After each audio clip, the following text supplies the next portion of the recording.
जैसे सात ताल और भीमताल, इनकी डिस्टेंस के साथ दिखाया गया है। जैसे 21 किलोमीटर से सात ताल है, 22 पे Bhimtal. Then Himalayan botanical garden जो जू का ही पार्ट है। जैसे आप लोगों ने यहाँ एनिमल्स देखे तो वहाँ प्लांट्स और बटरफ्लाई आप लोग वॉच कर सकते हैं। और उसी के आगे पंगूट विलेज है जहाँ रिजॉर्ट वगैरह बने, जहाँ से हिमालयन व्यू काफ़ी अच्छा दिखता है। और hello everyone, welcome to my channel Gopal blog. दोस्तों आज की इस वीडियो में मैं आप लोगों को लेके जा रहा हूँ नेचर इंटरप्रिटेशन सेंटर, जो कि नैनीताल जू के अंदर होगा। जैसे ही आप नैनीताल जू के अंदर एंट्री करेंगे तो सबसे पहले आप नेचर इंटरप्रिटेशन देख पाएंगे। यहाँ पे योगा फॉर वाइल्ड भी लिखा हुआ है, काफ़ी बड़ा नेचर इंटरप्रिटेशन में बहुत सारी नॉलेज आप लोगों को मिलेगा। तो मैं एक बार आप लोगों को ज़रूर सजेस्ट करूँगा कि आप लोग एक बार ज़रूर यहाँ पे अंदर जाए। इसके अंदर जाने के लिए 30 रुपीज़ चार्ज ज़रूर है, बट नॉलेज बहुत सारा आप गेन करेंगे। इंटरप्रिटेशन सेंटर, जिसका मेन टॉपिक रखा गया है यहाँ पे मदर अर्थ, जिसपे कि हमें ये एजुकेट करने के साथ साथ अवेयर करने के लिए बनाया गया है कि किस तरह से अर्थ बनी है, उसको बनने में कितना टाइम लगा, किस तरह से लाइफ आई है और किस तरह से हमें ह्यूमन इवॉल्व हुआ है। लेकिन आज की कंडीशन क्या है अर्थ की, और हमें उस पर कितना वर्क करना है, तो यही इसका मेन फोकस है। तो मेन टॉपिक है मदर अर्थ, जिसके अंदर डाली गई है 12 थीमें। आप देख सकते हैं ऑरिजिन ऑफ अर्थ है, लाइफ ऑन अर्थ है।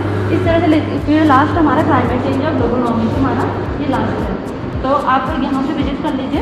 तो फिर अगर आपको एक्सप्लेनेशन चाहिए तो मैं एक्सप्लेन करती हूँ, अदरवाइज एक्सप्लेन कर दीजिए आप। तो स्टार्टिंग में हमारा दिखा रहा था यहाँ पे वर्ल्ड मैप, जिसमें हमारे कॉन्टिनेंट्स हैं और साथ में ओशन है। और नीचे जो सरफेस ऑफ द अर्थ में ये देख सकते हैं आप, जिसमें हमारा वाटर का परसेंटेज और लैंड का परसेंटेज दिखा रहा था हमारे अर्थ में, कितना हमारा ओशन ने कवर अप किया है, कितना हमारा लैंड ने कवर किया है। तो ये दिखाया मेन जो थीम शुरू होती है इसमें सोलर सिस्टम से दिखाया गया है, थोड़ी सोलर सिस्टम की सिक्वेंस है।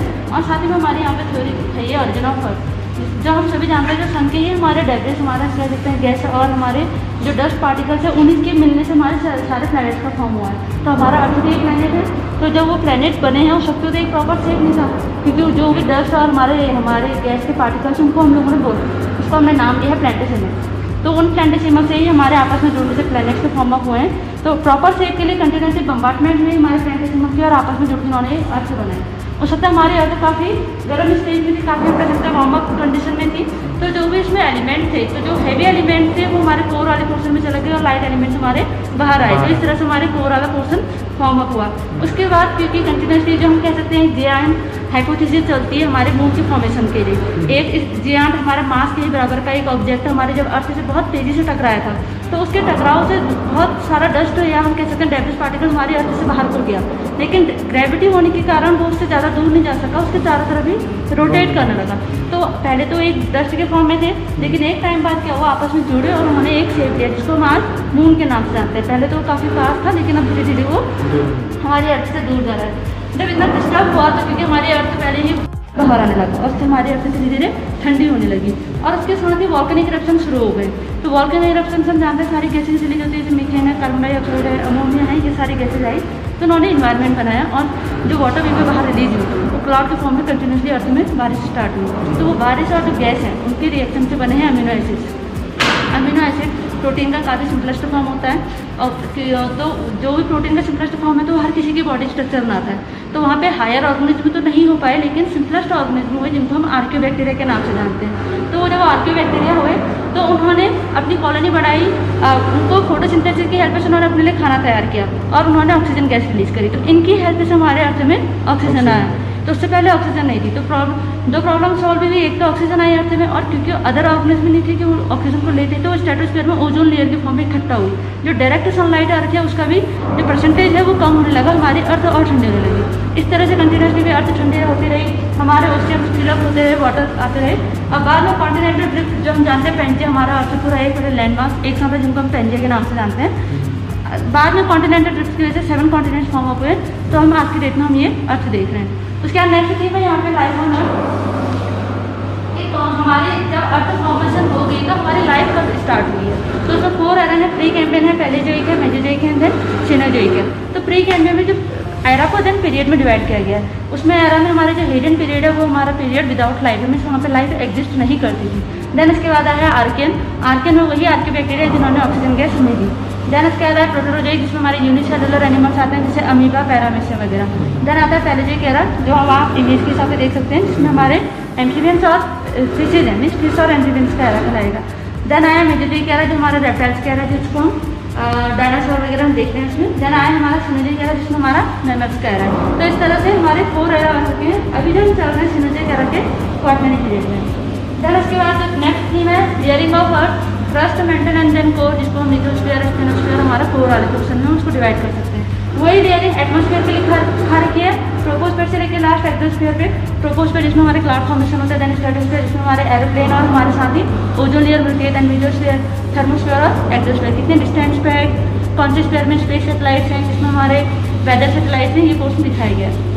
नेक्स्ट थीम यहाँ से शुरू होती है हमारी ह्यूमन इवोल्यूशन, कि किस तरह से ह्यूमन इवॉल्व हुआ है, कैसे वो चिंपैंजी और गॉरिल्ला से सेपरेट होके, क्योंकि हमारी जो लाइफ है एक हम कह सकते हैं ट्री के ही हमारे सबके रूट एक ही है, लास्ट में ब्रांचेस होके वो अपने अपने रास्ते से डेवलप हुए। तो ये वो ब्रांच है जहाँ से ह्यूमन्स की ओर हम बढ़ने लगे हैं। तो ये ऑस्ट्रेलोपिथेकस एफरेंसिस हैं, जो एप मैन भी हम जिनको कह सकते हैं। देन उसके बाद आते हैं होमो हैबिलस, जिनको हम एबल मैन या हैंडी मैन कह सकते हैं, क्योंकि ये 4 पैरों पे चलते थे। उसके बाद यहाँ पे इन्होंने अपने 2 पैरों को यूज़ करना शुरू किया और हाथों को यूज़ करना शुरू किया। तो और उन्होंने साथ ही स्टोन का वर्क ज़्यादा किया, तो हम उनको स्टोन मैन भी कह सकते हैं। देन आया होमो इरेक्टस। इरेक्टस का मीनिंग जो स्ट्रेट होना होता है, जहाँ से इनकी बॉडी पूरी स्ट्रेट हो चुकी है, 2 पैरों पर चल रहे हैं। और साथ ही में मेन चीज़ होती है ब्रेन का डेवलपमेंट होना, तो इनका ब्रेन धीरे धीरे बढ़ते जा रहा है। तो उन्होंने आग बनाना सीखा, अपने टूल्स वगैरह बनाने शुरू किए हैं। तो एक हर किसी के आगे अपने टूल, जैसे वो लोग पहले बोर्ड पे डिपेंड थे, देन ये स्टोन पे डिपेंड हुए। तो ये हाईलाइट करने पे बोर्ड हाईलाइट होते हैं टच करने पे, जिससे रीड करने में ईजी रहता है। देन आता है यहाँ से हमारा जो ह्यूमन है वो 2 ब्रांचेस में डिवाइड होता है, homo neanderthalensis and homo sapien. Homo neanderthalensis homo species, हम जीनस की कह सकते हैं, काफ़ी इंटेलिजेंट स्पीशीज मानी जाती है, क्योंकि इनका ब्रेन का जो साइज है वो 1750 cc है, जैसे हम लोग का है 1350 cc, इनका 1750 में हमसे काफ़ी होशियार, काफ़ी इंटेलिजेंट हम स्पीशीज मानते हैं इसे। देन आते हैं होमो सैपियन जो हम लोग आज के मॉडर्न मैन के फॉर्म में। देन नेक्स्ट थीम है are a taller than the dino, जो ये बनाया गया है, ये हाइट मेजरमेंट का बनाया गया है, जिसमें आप लोग हाइट मेजर कर सकते हैं। और साथ में यहाँ पे 3 डायनासोर्स के नेम लिखे हुए हैं, तो उनके साथ ही उनका स्कैन कोड बनाया गया है। अगर आप मोबाइल से स्कैन करेंगे तो पूरा आर्टिकल्स इन पर्टिकुलर डायनासोर का आपको देखने को मिल जाएगा। उसके बाद ये पोर्शन बनाया गया इंटरेस्टिंग फैक्टर का, इमेज के साथ साथ उन्हीं से रिलेटेड यहाँ पे इंटरेस्टिंग फैक्ट डाले हैं। जैसे अगर आप देखेंगे बम्बल बीज है, तो बम्बल बीज का ही इंटरेस्टिंग फैक्ट है यहाँ पे, बम्बल बीज पे ही पोलर बियर पे, इस तरह से आप पूरा पोर्शन इंटरेस्टिंग फैक्ट का आप लोग आराम से इसको रीड कर सकते हैं। ये पोर्शन है एटीट्यूड डोनेशन का। पीक मीन कैसे अकॉर्डिंग टू एटीट्यूड, जैसे जैसे एटीट्यूड बढ़ता है हमारे फ्लोरा एंड फौना दोनों में वेरिएशन आता है। इसमें नैनीताल को हाईलाइट किया गया, नैनीताल की पर्टिकुलर प्लेसेस दिखाई गई हैं। तो ये सारे एनिमल जितने भी आप नैनीताल के रेंज में देख रहे हैं, हमें नेचुरल फॉर्म में यहाँ देखने को मिलते हैं। और उसके बाद फिर नीचे आप यहाँ की जो रेंज ले रही थी, वो ले रही थी कालाडूंग से काठगोदाम, तो वहाँ से हम ऊपर को चढ़ रहे हैं। कालाडूंग और काठगोदाम का एटीट्यूड यहाँ काफ़ी नीचे है, जो 400-600 मीटर के रेंज में, तो वहाँ पे हमको एलिफेंट देखने को मिलेंगे। लेकिन जैसे जैसे एटीट्यूड बढ़ेगा तो वहाँ पे एलिफेंट की प्रेजेंस नहीं मिलेगी। वैसे ही जब हिमालयन रेंज में पहुँच जाएंगे हाई एटीट्यूड में, तो वहाँ पे स्नो लेपर्ड है, मोनाल है, तो हमें चेंजेस आ रहे हैं अकॉर्डिंग टू एटीट्यूड। ये पोर्शन पूरा एनिमल्स पे है और साइड में चार्ट बनाया गया, उसमें प्लांट्स की स्पीशीज लिखी गई है अकॉर्डिंग टू हाइट। उसके आगे पोर्शन है एनिमल रेस्क्यू और साथ ही फॉरेस्ट फायर का। फॉरेस्ट फायर जो यहाँ उत्तराखंड में काफ़ी प्रॉब्लम देता है, हर साल का यहाँ प्रॉब्लम है कि हर सीजन यहाँ फॉरेस्ट फायर होता है, क्योंकि यहाँ पाइन के ट्री ज़्यादा है। पाइन के ट्री क्या करते हैं, एकदम से फायर कैच करते हैं। तो कॉजेज दिखाए गए हैं नेचुरल और मैनमेड कॉजेज। मैनमेड में जैसे स्मोकिंग, बारबेक्यू और कैंप फायर है। नेचुरल में लाइटिंग और हीट एक्सपोजर, ड्राई सरफेस हो जाती है तो एकदम से फायर कैच करती है। तो उनसे क्या होता है, साथ में वेजिटेशन तो लॉस होती ही है, साथ में हमारे एनिमल्स को भी इंजरी होती है। तो जो एनिमल को इंजरी होती है तो उनको देन फॉरेस्ट डिपार्टमेंट और जू की टीम कैसे उसको ट्रीटमेंट देती है, कैसे उसको रेस्क्यू करती है। देन रेस्क्यू करने के बाद कौन कौन से इक्विपमेंट्स यूज होते हैं, कैसे डिपार्टमेंट वर्क करता है, तो ये पूरा पोर्शन वो दिखाई देगा। जिस तरह से वहाँ पे एनिमल्स की लोकेशन है, यहाँ पे प्लांट्स की स्पीशीज की लोकेशन है अकॉर्डिंग टू हाइट।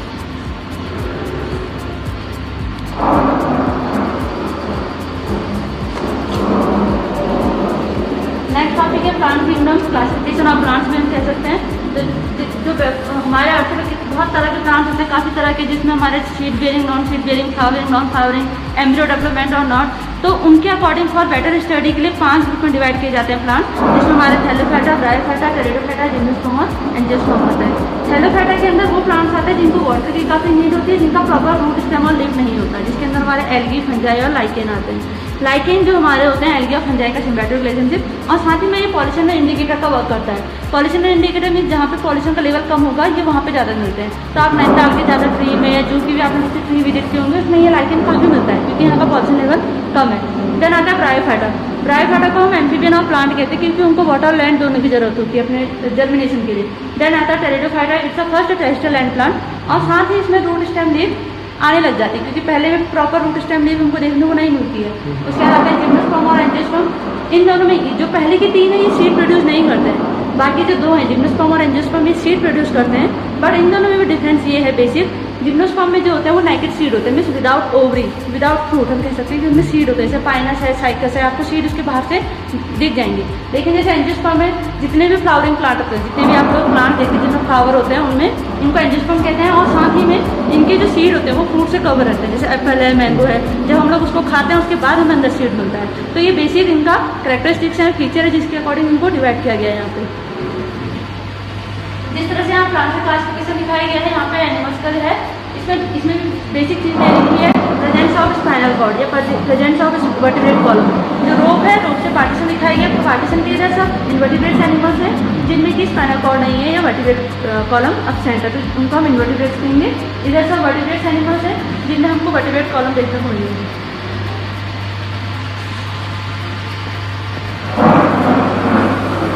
तो ये पोर्शन है इकोलॉजिकल सक्सेशन का, कि एक पर्टिकुलर एरिया में कैसे एक स्पीसीज दूसरी स्पीसीज को रिप्लेस करती है और वो तब तक रिप्लेस करेगी जब तक कि वो एक स्टेबल कंडीशन नहीं ले लेती है। किसी भी एरिया का स्टेबल कंडीशन होती है उसका फॉरेस्ट बनना। तो यहाँ पे सेंटर में हमारे सेंटर में 4 तरह के हमारे इकोलॉजिकल सक्सेशन दिखाए गए हैं।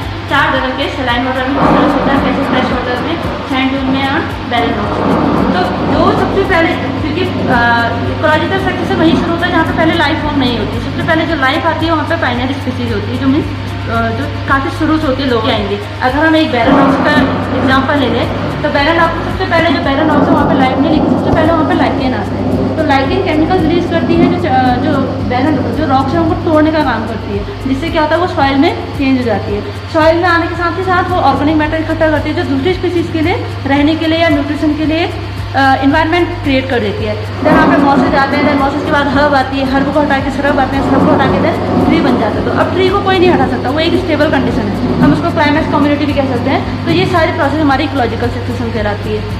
नेक्स्ट थीम है presence of water in earth and how much water present in a salty form and how much water present in a fresh form.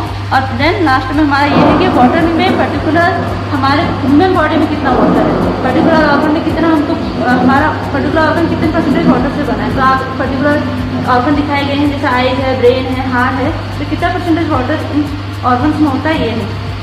उसके बाद ये है लास्ट टॉपिक इस सेंटर का, जो हम कह सकते हैं हॉट टॉपिक है या लोगों को एजुकेट या इस पर हमें वर्क करना है, climate change and the global warming. तो ग्लोबल वार्मिंग हम सभी जानते हैं जो कंटिन्यू जो हमारा एक एवरेज टेम्परेचर है उससे इंक्रीजमेंट होना ही हमारा ग्लोबल वार्मिंग कहलाता है, अर्थ का टेम्परेचर। तो उससे क्या क्या इफेक्ट पड़ रहा है, जैसे हम लोग देख सकते हैं वेदर चेंज हो रहा है, कंटिन्यूसली हमारा गर्मी बढ़ रही है या बारिश हो ही नहीं रही है तो इतनी हैवी होगी फ्लड की कंडीशन है। और साथ ही में जो आर्कटिक सी आइस कह सकते हैं हमें ग्लेशियर का मेल्ट हो रहा है, और साथ ही में सी लेवल ग्लेशियर मेल्ट हो रही है तो सी लेवल राइज हो रहा है, फूड पे इफेक्ट पड़ रहा है, कोस्टल एरियाज में इफेक्ट पड़ रहा है। तो ये सब पर्टिकुलर इफेक्ट है स्पीसीज है। जैसे अब पोलर बियर दिखा रखा है यहाँ पे, मेन हाईलाइट पोलर बियर किया है क्योंकि ये ग्लेशियर में रहते हैं। अगर ये ग्लेशियर मेल्ट होंगे तो इनका जो हैबिटेट है जहाँ पे ये रह रहे हैं तो वो खत्म हो रहा है, तो ऑब्वियसली स्पीसीज भी अपना आप ही खत्म हो जाएंगी।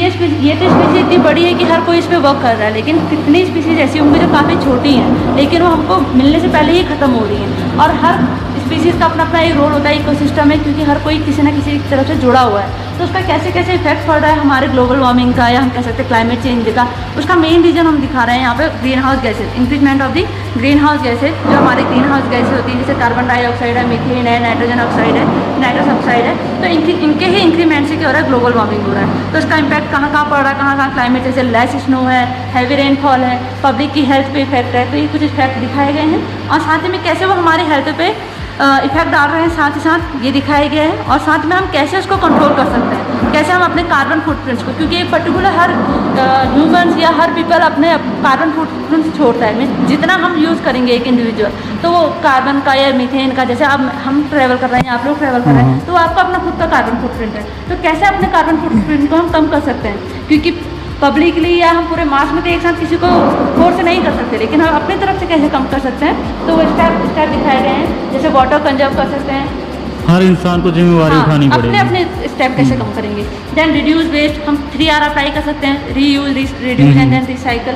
और साथ में energy, solar panel, solar light use कर सकते हैं, प्लांटेशन कर सकते हैं। तो ये कुछ स्टेप दिखाए गए हैं। और साथ में किस तरह से प्रोग्राम चलाए जाते हैं फॉर अवेयरनेस क्लाइमेट चेंज के लिए। जैसे क्योंकि ये जो प्रॉब्लम है किसी की पर्सनल प्रॉब्लम नहीं, ये इंटरनेशनल प्रॉब्लम है, इंटरनेशनल प्रॉब्लम, क्योंकि इस पर पूरा वर्ल्ड वर्क कर रहा है। अगर अमेजोन में जंगल में आग लगी है, ऑस्ट्रेलिया में लगी, उसका इफेक्ट वहीं नहीं है, उसका इफेक्ट पूरे वर्ल्ड में। तो उस तरह से प्रोग्राम किए जाते हैं नेशनल टू लेकर लोकल लेवल पर, हर ऑफिस पे, हर स्कूल पे इसका वर्क किया जा रहा है। तो कुछ प्रोग्राम्स हैं। और साथ ही में यहाँ पे लास्ट में रखी गई है क्लाइमेट चेंज प्लेज, क्योंकि हम लोगों ने पूरा, आपने देखा किस तरह से वर्क दिखाया गया है, उस पर हमें वर्क करना है। तो हिंदी और इंग्लिश दोनों में यहाँ पे प्लेज रखी गई है।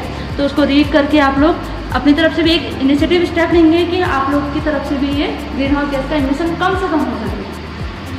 तो आप उसको रीड कर सकते हैं। और साथ ही में कंफर्मेशन के लिए जो नोट बनी हुई है रिबन की, इसमें नोट कर सकते हैं। Okay, thank you ma'am.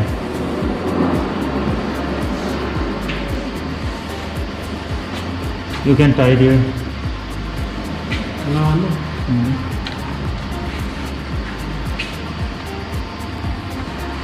Last में पोर्शन है कॉन्स्टिट्यूशन का, कि हमारे कॉन्स्टिट्यूशन में एनवायरनमेंट को क्या प्लेज दी गई है। और साथ ही में प्लेज है कि आप लोग एनवायरनमेंट को सेव करने के लिए क्या क्या प्लेज ले सकते हैं। जैसे अपने बर्थडे वगैरह में या कोई भी स्पेशल डेज में आप लोग प्लांटेशन कर सकते हैं।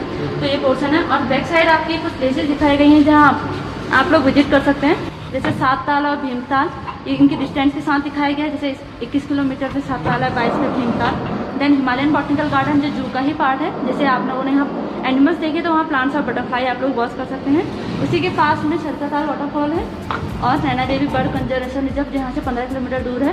ये बर्ड वॉचिंग के लिए काफ़ी बेस्ट रहता है। और उसी के आगे पंगूट विलेज है, जहाँ रिजॉर्ट वगैरह बने हैं, जहाँ से हिमालयन व्यू काफ़ी अच्छा दिखता है। और मॉर्निंग राइड वगैरह, मॉर्निंग राइड, और जिनको पीस पसंद है, नेचुरल पीस, वो वहाँ विजिट कर सकते हैं। तो ये कुछ प्लेसेज है जहाँ आप लोग विजिट कर सकते हैं। Okay, thank you ma'am. Okay, ये एग्जिट करने के लिए आपको ओपन डस्ट करना पड़ेगा। बहुत कुछ सीखा, जो मैम समझा रही थी बहुत अच्छे से उन्होंने एक्सप्लेन किया है और मैंने बहुत कुछ सीखा उनसे। और ये हम इनिशिएटिव को आगे ले जाएंगे। हम भी अपने तरफ से जितना कंट्रीब्यूशन दे सकते हैं कंट्रीब्यूशन देंगे, लोगों को जागरूक करेंगे। Bye bye, tata, good bye.